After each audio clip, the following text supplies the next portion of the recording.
home from Iraq, he kept fighting for his country and his state, and he always put Arizona above. His record speaks for himself. Voting to expand benefits for senior and veterans, championing legislation that would codify the right to an abortion for every woman across the country.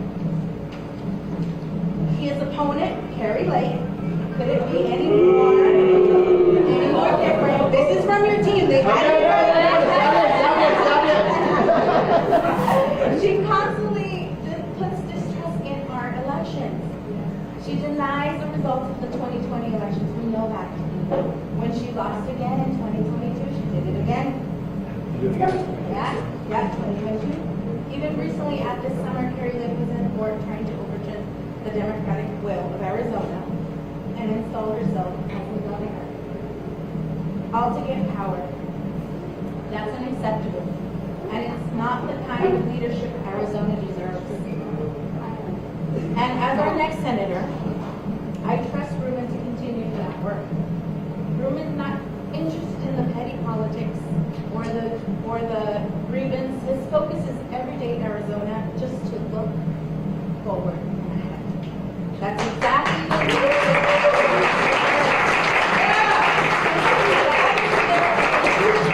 Then run from the counter will take the problem. We already know that they do.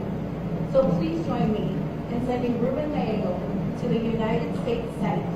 Voting is open now. Today's the last day you can run it through the mail, but we do have our drop box located in our recorder residence in Mexico and also in our district residence. So thank you. Vote, and if you go on in person for November 5th, por favor. Gracias.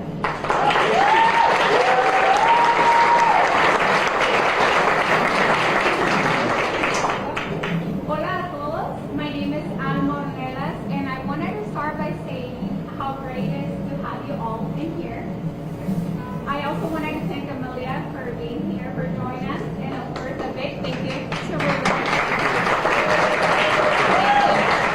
Thank you for coming to Yuma and for always fighting so hard for our community. My name is Alma Ornelas. I'm the owner of the Best Taquito. I'm a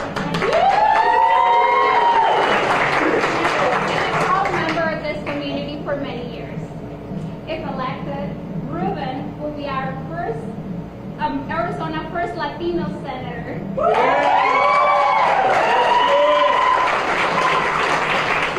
And what is at stake for us, our community, has been there with us, working alongside with us, and fighting for the issues that matter for us. And that's what we're gonna go and turn it out big for Ruben. Just 1 week from today, or even earlier. Okay, so we know what's on the line. It's our community future, our family, and our voices. Ruben has shown us that he's not just another politician. He's someone who truly cares about Yuma and all of Arizona.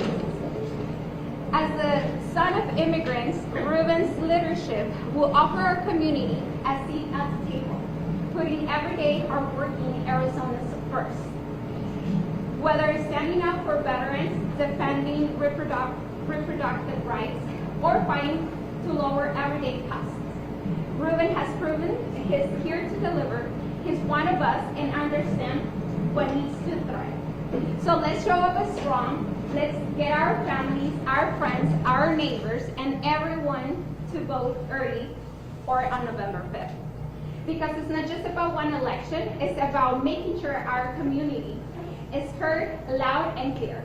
So thank you all for being here. Thank you so much for being here and standing for Ruben. So let's get all together, and together we know that we can build a stronger future for our Yuma and Arizona. So let's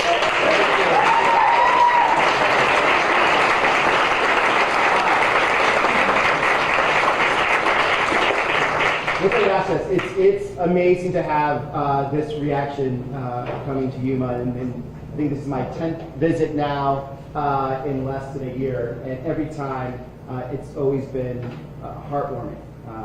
And really it feels great to be here. This does feel like home. I for a time lived on a border community in Chihuahua, Mexico, and I'm very proud of understanding my community, and I am proud to potentially be the first Latino U.S. Senator to ever represent Arizona. Si se puede. Sí se puede.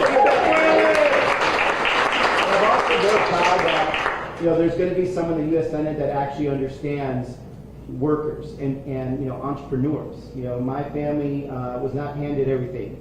My mom raised me and my 3 sisters on her own on a secretary's salary. My first bed was my college dorm room bed after 7 years, and it was bunk beds. I was crying when I saw my bed for the first time. My roommate thought I was crying because we had bunk beds. I was just crying because I finally had a mattress after 7 years. And these are the things you don't forget at all. You don't forget working 40 hours a week trying to make ends meet. You don't forget leaving school to go work to make enough money to help your family keep the apartment that they're living in. And you don't forget the want to succeed and drive, kind of like what you're seeing here from Alma and from other Latinas, who, by the way, have opened up the most businesses since COVID. Have also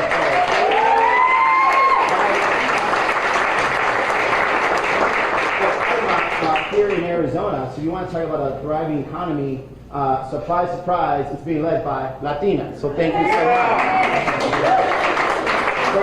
For anyone that grew up in a household full of Latinas like I did, it's actually not surprising, right? And Ruben, her team is all female too. Ándale,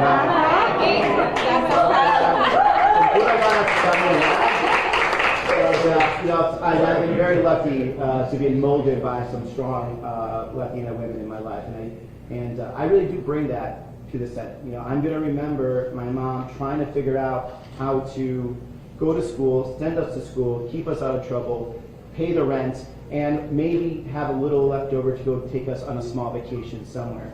I'm going to remember kids like me who wanted to be successful. Maybe they're from South Phoenix, or maybe they're from Somerton, San Luis, or Yuma, and they don't have rich families, but they want to go to college, or they want to go get an apprenticeship so they could learn a skill and earn the American dream and go become middle class and buy a house. This is what we all dream of. We all dream of working hard so our kids can live better than we have. And there's nothing scarier than I've heard when I've been traveling this state, whether it's here, Nogales, or I go up to Mojave, Kingman County, right here, Arizona families saying, like, I'm working so hard and I don't feel like I'm going anywhere. And then worse, they feel like their kid's future is not going to be better than theirs. Because I'm a parent, I have 2 beautiful kids, a 7-year-old and a 15-month-old baby girl. And that 15-month-old baby girl came in the middle of the campaign, so my wife is probably going to kill me someday. Hopefully not till after the campaign. But everything I'm doing, everything you are doing every day, whether you're involved in politics, starting a business, working, wherever jobs you're doing it because you want to bring your kids a better future than you. And we're willing to sacrifice anything for that. We are. But it hurts when you know that it's not going to make a difference. So sending somebody to the Senate, that it's the first thing in their minds. I want to know that, the people that are in D.C. want to figure out how to make a person's life easier. Whether it's making sure working families have a child tax credit, so that way, we can take kids out of poverty. Helping families afford child care. Even here in Yuma County, child care is expensive. So if you want to actually get a job, sometimes 70% of your income is going to go to child care, right? And so for a lot of women especially, they decide, why even bother, right? Or you have men and women that realize they want to get a new skill, but they can't afford to go to the community college and also work at the same time, right? This is where we need to be stepping up. This is where I want to make sure that I'm that voice. Like, I'm the person that understands what 40 hours a week means. I'm the person that understands that overtime sometimes was the only way I could buy Christmas presents for my family. And the pride of being able to contribute. And so by sending me to the Senate, I will be fighting for that person. I'll be fighting for all the veterans here. I'm of that generation that had to see the VA not treat us as well when we first got back from the war. I was very fortunate to be a Marine. I was very unfortunate that we saw as much combat as we did.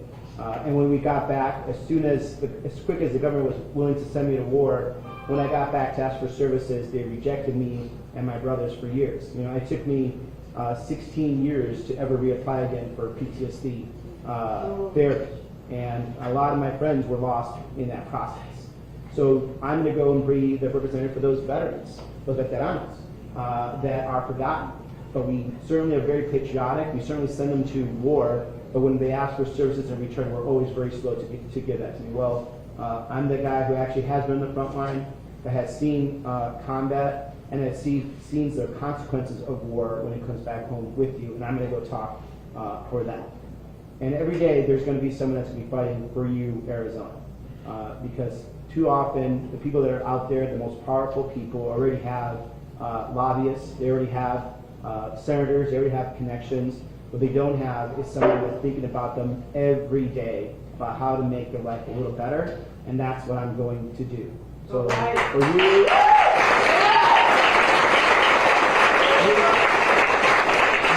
Yuma will always be in. Yuma will always be in my heart, in the first of my thoughts about how to make this place even better, so people can live, grow, retire here, start a business here, and really live the American dream. So thank you so much. We have 7 days. Hit the yes. Para votar. 7 days to go. If you have your ballot, today is the recommended day to turn it in. If you want to be old school, and I respect that.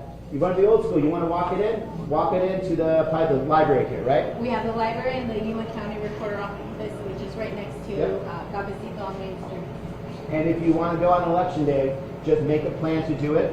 It's going to be a long ballot. It's 2 pages. Make sure you fill it out and take your time, obviously, but make sure you have a plan to do it. This election is going to come down to a couple hundred votes potentially, right? We're going to fight for every inch. And I've been fighting to make sure that I can represent you for 22 months. I'm going to give you everything I can for the next 7 days, because you deserve it. We have families that have given everything they can for this country, for your families, and I'm going to make sure that I'm going to earn their vote and go work for you in Washington, D.C. Thank you so much, and I really can't wait to see you guys on the finish line. And once I win, we're definitely going to have a pachanga here after.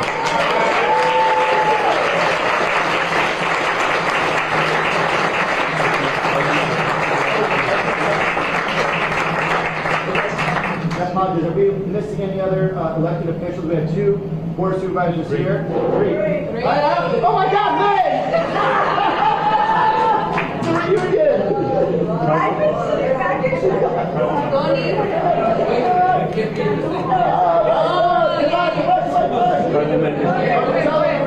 Oh my God, there's some more. Wait. City Council.